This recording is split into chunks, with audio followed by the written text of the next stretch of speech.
Welcome sa ating podcast. Ito ang JCA Law After Office. Ito ang programang naghahatid ng mga impormasyon at inspirasyon na may kaugnayan sa immigration dito sa Canada. Siyempre, kasama natin si Attorney Jake Aguilar. Isa po siyang magaling na Filipino immigration lawyer. Ano po, Sir Jake, magandang hapon. Magaling ba talaga?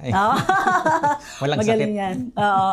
Ako naman po si Josephine Bacani. Ngayong araw na ito, pag-uusapan natin itong about sa ipinalabas ng gobyerno ng Canada, about sa Provincial Attestation Letter or tinatawag rin minsan na Territorial Attestation Letter.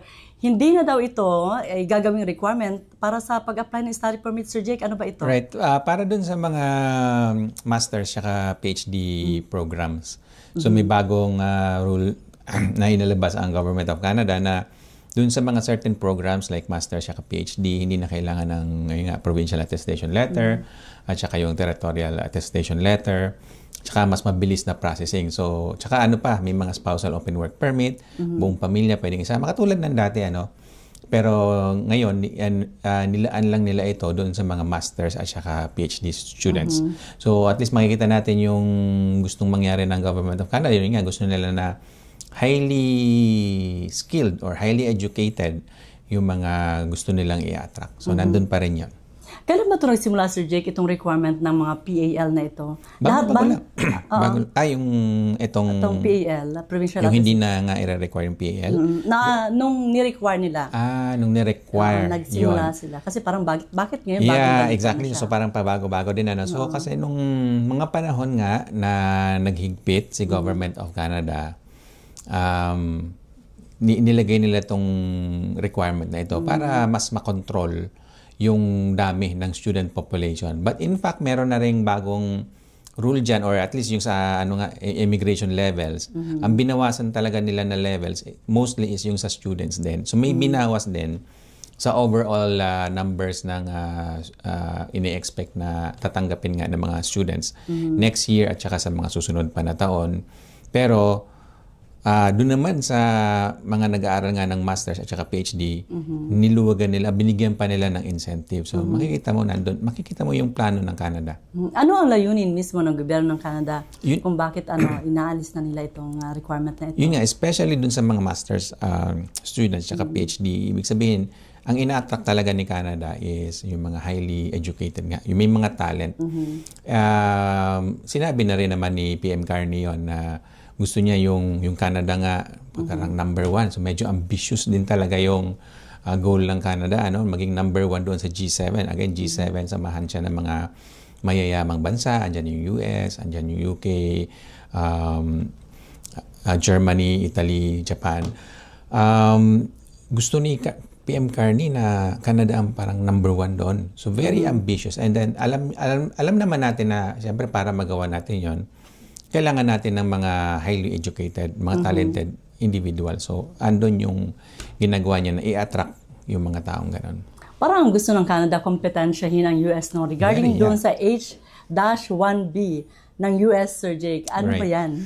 Oo nga, nakita ko lang yun. I'm not very sure about H-1B. Hindi ko pa na-research yun. Pero visa yon sa US and ang sinasabi ni Carney, kung meron ka nun, pwede ka na rin dito sa Canada. So, ganun. Parang nakatarget yon siya sa mga highly skilled individuals. Yun nga, Sir Jake. Very much, yeah. Lalo sa IT, lalo ngayon, kasi we're now in the age of AI, kumbaga. Yeah. Nag-start na. In fact, andyan na andyan na si AI. Kailangan na lang natin i-improve at gamitin ng gusto.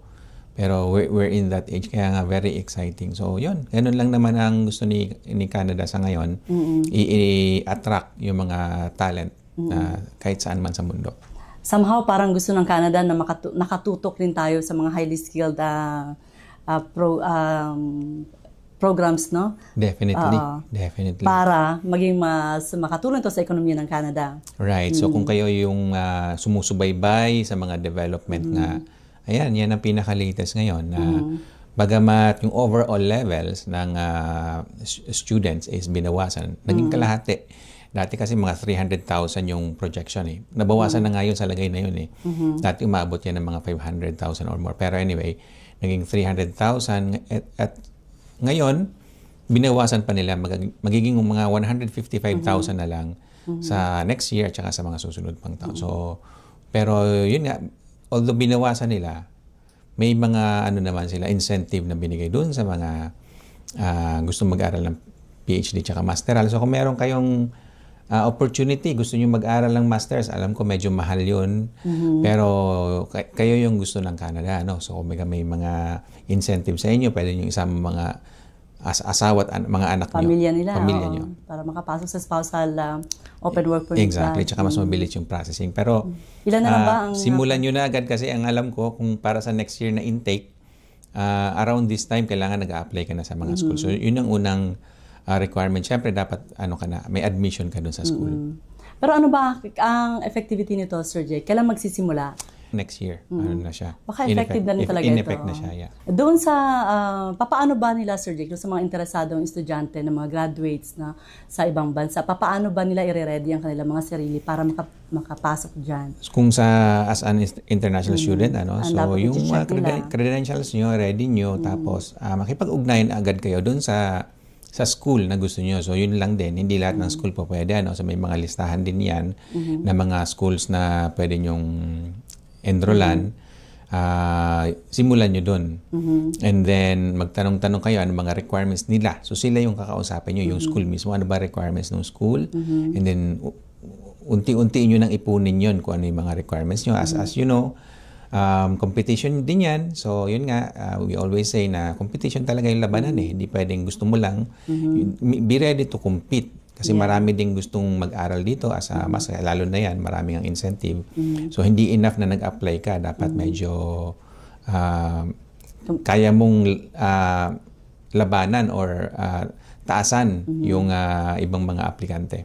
Bigyan siguro natin sila, Sir Jake, na idea kung paano nila palakasin ang kanilang mga advantage over other applicants, no? Yeah, definitely. Kung nag-aaral ka ngayon, halimbawa, taasan mo yung grade mo, di ba? Kasi siyempre, nagmamatter yun, di ba? Yeah. So, pag mag-aaral ka sa isang school, lalo na mga prestigious school, tinitingnan nila yung grade mo, ano bang mga na-accomplish mo. So, doon ka muna mag-focus. Medyo magpakabibo ka muna, di ba? So, yun nga, ang ang benefits is bukod sa gaganda yung credentials mo kasi may masters ka dito pa sa Canada, yun nga isang progresibong bansa. Bukod doon, pwede mong isama yung buong pamilya mo, pwede magkaroon ng open work permit yung asawa mo, makapagtrabaho siya, matutulungan ka niya. And later on, malamang mas madali na rin sa iyo maging permanent resident. Kasi yung may pathway rin po pala siya. May additional points yun, definitely. So, andun lahat ng incentive na binibigay ng gobyerno. So, we need to pay attention to this. Kasi, syempre, kung ano yung ginagawang incentive ng Government of Canada, ibig sabihin, yun talaga yung gusto nila. Kung baga nga, hindi man sinabi sa ngayon na magiging PR kayo. Pero ma-predict natin na maybe later gagawa sila ng isang program para naman sa PR sa mga nag-aral dito ng masters. In fact, meron ng ganon eh. Pero makikita natin na i-emphasize pa nila lalo yung mga nag-masters or nag-PhD dito. Mas mapadali ba, Sir Jake, ang processing ng study permit application na to kapag wala ng PAL or definitely kasi yung kung PAL, nakaraan, yun yung paraan para i-control ng gobyerno, ng probinsya or ng territory yung dami ng estudyante. Kasi ang isang, at least naging perception, sumobrang dami ng estudyante dito. And hindi natin masisi kasi at some point talaga napaka-successful nung program. In fact, ako nga din, lagi kong ina-advise yan. Kung gusto mo pumunta ng Canada, consider mo mag-aral muna. Kaya lang, sumobrang dami nga, naging successful masyado. And then later on nga, after ng COVID, medyo hindi kinaya ng mga employer. Marami ang employer na nagsarado. So, sinong mag-hire dun sa mga estudyante na yun? So, andun tayo sa sitwasyon na yun, na yung mga estudyante nandito parang na-trap sila and then nasan yung mga employer? Walang employer, medyo taghirap pa din.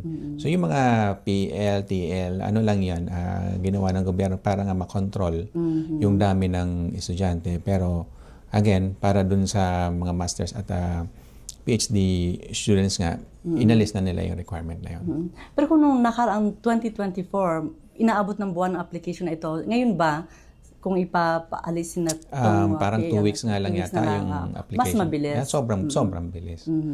Yeah, maaring alamin nyo naman po kung paano i-update yung mga sarili, no? Paano makapenetrate sa mga institusyon, gano'n siguro. Correct. So, kailangan niya pa rin siyempre ng research. Yeah. Anong mga eskwelahan, ang university ang pwede niyong pasukan para makasiguro na mamimit niyo yung mga requirements. At designated learning institution Designated siya. learning institution. Dapat. Right. Ayun. Sana may naibigay kaming kaunting impormasyon about dito sa PEL na to, no? Or tinatawag ng nating Provincial Attestation Letter or Territorial Attestation Letter. No? Maraming salamat, Attorney Jake. Salamat din, Pen. Magandang araw. Ako po muli si Josephine Bacani. Jake Maraming Aguilar po. salamat. Salamat.